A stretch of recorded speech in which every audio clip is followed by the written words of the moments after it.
Luke chapter number 17 from verse number 15 to 19. వారిలో ఒకడు తనకు స్వస్థత కలుగుట చూచి గొప్ప శబ్దంతో దేవుని మహిమపరచుచు తిరిగి వచ్చి ఆయనకు కృతజ్ఞతాస్తుతులు చెల్లించుచు ఆయన పాదముల యొద్ద సాగిలపడెను. వాడు సమరయుడు.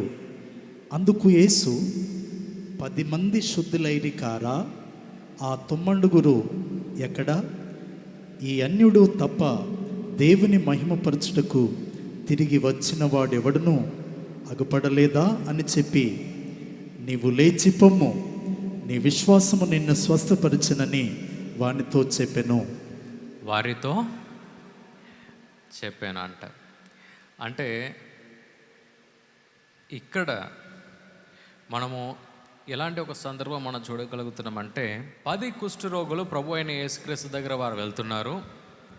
వెళ్ళేటప్పుడు ఏమవుతుందంటే, ప్రభు ఏమన్నాడంటే, మీరు వెళ్తుండగానే మిమ్మల్ని మీరు పరీక్ష చేయటానికి మీరు వెళ్తుండగానే ఏమవుతుందంటే మీరు స్వస్థత పొందుతారని చెప్పేసి ప్రభు అంటున్నాడు. వెంటనే వీరు ఏం చేస్తున్నారంటే, వీరందరూ కూడా వీరు లేచి మరి వాళ్ళు బయలుదేరి వారు వెళ్తున్నారు. వెళ్తుండగా దాంట్లో ఒక్క వ్యక్తి మాత్రం ఆయన ఏం గ్రహించాడంటే, ప్రభు నన్ను స్వస్థపరిచాడు అని చెప్పేసి వెంటనే ఆయన ఏం చేస్తున్నాడంటే, తిరిగి ప్రభు అయిన యేసుక్రీస్తు దగ్గర ఆయన వెళ్తున్నాడు. వెళ్ళి ఆయన ఏం చేస్తాడంటే కృతజ్ఞత ఆయన చెల్లించాడు. అప్పుడు ప్రభు అడిగిన ప్రశ్న ఏం తెలుసా? 10 మంది ఇక్కడ వచ్చారు కదా, ఇంకా 9 మంది ఎక్కడా అంటే 9 మంది ఎక్కడ? దీంట్లో మనం అర్థం చేసుకోవాల్సింది ఒకటి ఉంది, అందుకే నేను దీన్ని చదివిపించా.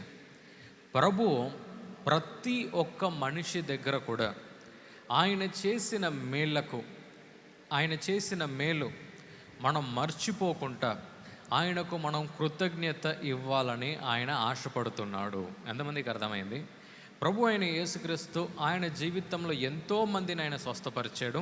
ఈ 10 మంది ఏదో కొత్త సందర్భం ఏం కాదు, ఎంతోమందిని స్వస్థపరిచాడు. మరణంలో ఉన్న వారిని కూడా ఆయన లేపాడు. కానీ ఇక్కడ మనం ఏం చూడగలుగుతున్నామంటే, ఆ 9 మందిని మాత్రం చూసి ఆయన ఏమన్నాడంటే, ఆ 9 మంది ఎక్కడా? నేను మేలు చేశా కానీ ఆ 9 మంది ఎక్కడా?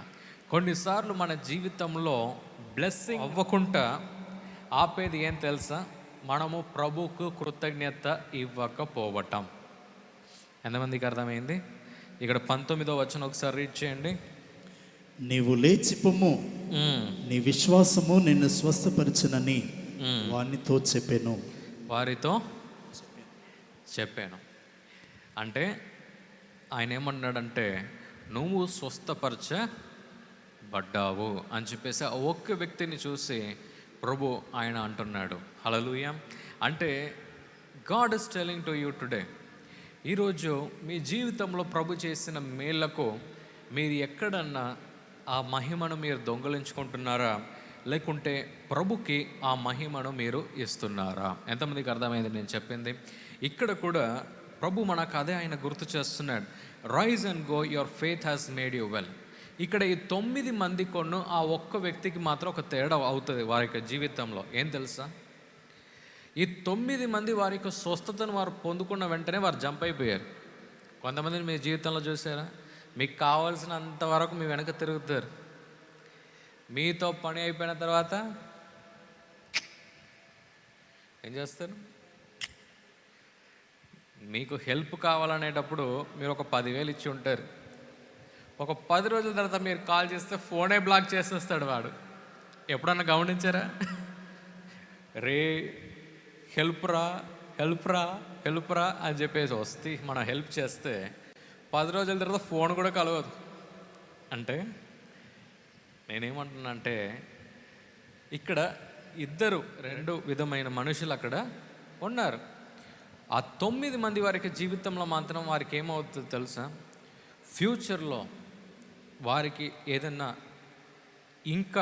అపాయం వారికి వచ్చినప్పుడు వారికి ప్రభుని వెతికే ఆ మనసు వారికి దొరకదు. కానీ ఈ ఒక్క వ్యక్తికి మాత్రం ఆయనకేం గుర్తు వస్తుందో తెలుసా? ఈ ప్రభు చేసిన మేలు ఆయన గుర్తుంచుకొని ప్రభువుని వెతికే ఒక మనిషిగా ఆయన మారుతాడు. ఎంతమందికి అర్థమైంది నేను చెప్పింది? The 9 people might become different from this one person. ఈ ఒక్క వ్యక్తి మాత్రం కంప్లీట్ వ్యత్యాసంగా మారుతాడు ఆయన జీవితంలో. ఎందుకు తెలుసా? ఆయనకి ఏ కష్టం వచ్చినా, ఏ నష్టం వచ్చినా తిరిగి ఆయన ప్రభుని ఆయన గుర్తుంచుకొని తిరిగి ప్రభు యొక్క సన్నిధికి వెళ్తాడు. But if you are not ungrateful person by giving thanks giving to God, అంటే ప్రభుకు మహిమ ఇవ్వని ఒక వ్యక్తిగా గనక మీరు మారినట్లయితే ప్రభు దగ్గర మీరు సమీపంగా మీరు అవ్వలేరండి.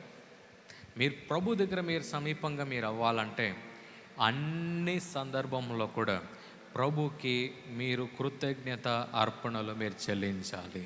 హలో, ఎంతమందికి అర్థమైంది నేను చెప్పింది? Yes. So if you want your life to be different, అంటే చాలామంది మీరు గమనించారా, వారికి ఏమైనా కావాలంటేనే చర్చికి వస్తారు, లేకుంటే మీటింగ్కి వస్తారు. దాని తర్వాత అడ్రస్సే ఉండదు. అంటే కొంతమంది మా దగ్గర హీలింగ్ సర్వీస్కి వస్తారు, బ్యాక్ పెయిన్ అని వస్తారు. ఫర్ ఎగ్జాంపుల్, ప్రభు స్వస్థపరుస్తాడు. ఒక 4 మాసాలు అడ్రస్సే ఉండదు. మళ్ళీ 4 months అడ్రస్సే ఉండదు. 4 months తర్వాత మళ్ళీ వస్తారు. మళ్ళీ వచ్చి అన్న కాలు నొప్పి అన్న అంటే ఆ 4 months అడ్రస్సే లేదన్నమాట. అంటే ప్రాబ్లం వస్తేనే గుర్తు వస్తున్నాడు ప్రభువే కదా. అంటే నేను ఎందుకు ఇది నేను మీకు తెలియచేస్తున్నాను అంటే, హ్యావింగ్ అ గ్రేట్ఫుల్ హార్ట్, ప్రభు వైపు మనము ఒక మంచి మనసు, అంటే కృతజ్ఞత కలిగిన ఒక హృదయం కలిగిన ఒక మనిషిగా మనం ఉంటే ప్రభు ఏం చేస్తాడంటే ప్రతి ఒక్క సమయంలో కూడా మనకు తోడుకుంటాడు, మనల్ని ముందుకు నడిపిస్తాడు. హల్లెలూయా. ప్రోగ్రామ్ మీకు ఆశీర్వాదకరంగా ఉన్నదని మేము నమ్ముతున్నాం. ఫస్ట్ లైక్ చేయండి, తెలిసిన వారు మీ ఫ్రెండ్స్ అందరికీ మీరు షేర్ చేయండి, తర్వాత సబ్స్క్రైబ్ చేయండి. తప్పగా ప్రభు మిమ్మల్ని దీవిస్తాడు. ఇక రాబో వీడియోను కూడా మీరు చూడండి, దీవించబడండి. ప్రభు మిమ్మల్ని దీవించును గాక. God bless you.